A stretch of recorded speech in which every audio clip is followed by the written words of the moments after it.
Welcome back to Asian Banking and Finance TV. We are joined today with Nick Wilde, the Managing Director of Fiserv, talking about some interesting deals the technology leader is doing in the region and also something very interesting from the financial crisis, so stay tuned. Welcome, Nick. Tell us about Fiserv and what they've done in the last 12 months. So in this region we've actually had a very successful year, very gratifying. Done a lot of work with existing clients and also gained some new ones. Some examples: Fiserv Bank in Sri Lanka, the third bank, major bank we have down there, took our core banking system, and that's live in under 12 months, which is a fantastic result for us and them, testament to their drive. We've had Panin Bank in Indonesia upgraded to our latest core banking solution, and also took our new or relatively new channel solution, and that'll be rolled out over the next. We're working with them to work out how that gets rolled out over the next year. Again, with a desire to sort of take the leadership position they have and maintain and continue to stretch that and extend their customer-centric vision and capability. Bangkok Bank last year went live with our mobile banking solution. So many people know us for core, but we have a number of world-class channel solutions. So they went live with mobile solution. They've been a long-standing internet banking customer. I think it's fair to say they saw to a certain extent the mobile channel as an extension of the online channel, but it's been fantastically successful for them, and they're looking to see how they can extend that capability and continue to maintain their leading position. Outside the region, I think one that's worth talking about, but because it's still international, is Tesco in the UK. There's been a one Fiserv drive for a long time, and Fiserv used to be a holding company, and if you wanted to buy 5 products from Fiserv, you went and saw 5 separate divisions. Tesco really is a living testament to the one Fiserv journey that we're taking. So the same journey that the banks are taking to try and become customer centric, we're taking the same journey. So we feel the pain, we understand the challenges. There is something like 12 or 15 separate Fiserv solutions sold as an integrated solution and being delivered as an integrated solution to a brand new entrant to retail banking in the UK market. Mobile banking is quite interesting. What kind of initiatives are you seeing in that area? So the mobile banking is a relatively new addition for us. We have but it's the technology we have is well proven. It's deployed on 5 continents, a wide variety of users. It's incredibly, very functionally rich, highly secure, very well proven by a number of larger and smaller clients. BBL, as I say, rolled it out last year in this region. ANZ Bank are also a user, and a number of the New Zealand banks are already using it. And the mobile banking's been used in different ways in different regions, different countries, depending what the challenge is. I mean, in some of the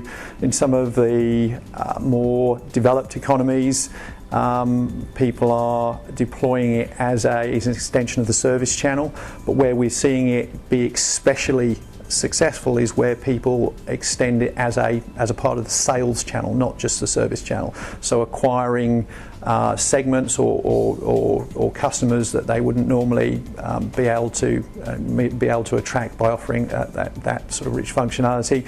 In some of the developing economies, it's an incredibly effective tool for banking the unbanked and bringing back some of the cash economy into the mainstream economy. So we're also seeing interest not just from banks as a cost-effective way to attract unbanked and service that client, but also from a government point of view. I mean, reducing the cash economy and getting it into the mainstream and doing it rather than by enforcement, but by attracting people with the solutions that it offers them and the opportunity in the products that it offers them to change and increase the quality of their life. I mean, that's a win-win-win all round.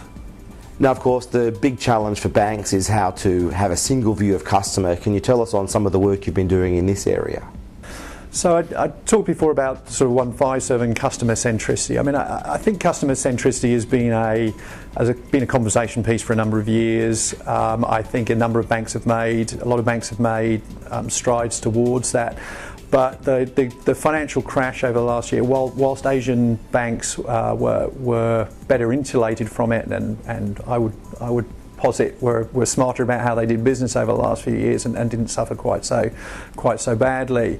Where in the US and Europe we're seeing a strong focus on cost cutting, here it very is much around revenue generation. I mean, it has caused boardrooms and executives to sort of redouble their focus on how do we get to revenue generation. So single view of customer, in my mind, big technical challenge, and lots of people have been working on it, and there's lots of smart technology around to do that. In my mind, and the conversations that I'm having with my customers is not just getting that single view of customer, but how do we make it actionable, and how do we get the value out of it, and how do we use that to deliver value to our customers? So if I think of a couple of pieces of work we've done over the last couple of years, some of it when I was international, some of it here.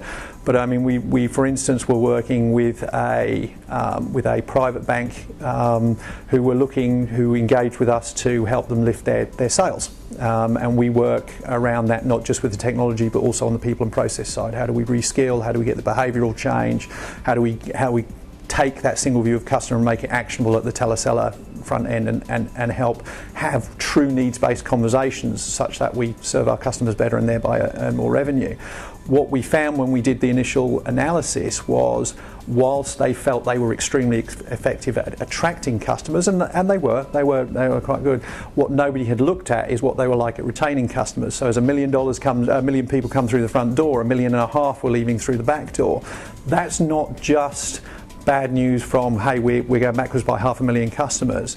If a large proportion of those customers are the same because we're either offered them the wrong products, or we were chasing hot money or whatever, that's an incredibly expensive model, because you spend money to acquire, and if they leave before the year or the 18 months where you get your payback, then that's an incredibly expensive model. So what we did there was use both the technology and the consulting services and the behavioural services, was to help provide the information that would let the seller, the salesperson in the bank, target the right people, assess their needs, make sure that there was a match, offer them the right product at the right time, and then begin a long-standing relationship, and use that ongoing single view of the customer to retain as well as cross-sell. So it's making that information actionable, and perhaps looking at things from a slightly different angle, a more holistic view.